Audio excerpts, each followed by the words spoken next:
ಓ mobile ಬಿಟ್ಟು ಬಂದೆ ಮಾರೆ. ನಾ ಮೊಬೈಲ್ ತರ್ತೇನೆ, ನೀವು ಹೋಗಿ.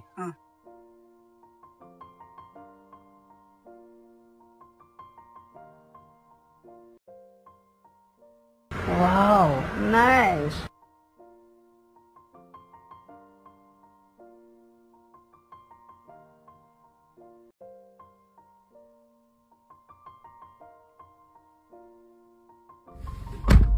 ನಿಮ್ಗೆ ಬಂಡಿ ಮಠ ಬಿಡ್ತೇನೆ. ನಂಗೆ ಸ್ವಲ್ಪ ಕಾರ್ಕಳ ಪೇಟೆ ಹೋಗ್ಲಿಕ್ಕೆ ಉಂಟು ನಾಗನೊಟ್ಟಿಗೆ. ಓ, ನಾಗ ಬರ್ತಾನಾ? ನಾಗ ಇಲ್ಲೇ ಇದ್ದಾನಲ್ಲ.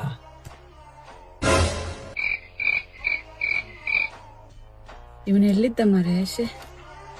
ಅಲ್ಲವಾ, ನಿನ್ನೊಂದು 510 ರೂಪಾಯಿ ಇಲ್ಲಿ ಬಿದ್ದಿತ್ತ. ಹಾಗೆಲ್ಲ ಇಡ್ಬೇಡ ಆಯ್ತಾ, ಇಲ್ಲೆಲ್ಲ ಕಲ್ಲರಿದ್ದಾರೆ. ಹಾ, ಅದು ಬಿದ್ದಿತ್ತಾ ಅಂತ ನಂಗೆ ಗೊತ್ತೇ ಆಗ್ಲಿಲ್ಲ. ನನ್ನ ಮತ್ತೆ ಕರ್ಕೊಂಡು ಹೋಗ್ಲಿಕ್ಕೆ ಬರ್ತೀಯಾ? ಇಲ್ಲಕ್ಕ, ನೀವು ರಿಕ್ಷಾದಲ್ಲಿ ಬನ್ನಿ. ಯಾಕಂದ್ರೆ ಇವನಿಗೆ 1 ವಾರ ಆಯ್ತು ಕಣ್ಣು ಕಾಣುದಿಲ್ಲ. ಹಾಗೆ ಡಾಕ್ಟರ್ ಹತ್ರ ತೋರಿಸ್ಲಿಕ್ಕೆ ಹೋಗ್ಲಿಕ್ಕೆ ಉಂಟು. ಹಾಗಾಗಿ ಲೇಟ್ ಆಗ್ಬಹುದು. ಕಣ್ಣು ಕಾಣುದಿಲ್ವಾ? ಹಾ, ಕಣ್ಣು ಕಾಣುದಿಲ್ಲ.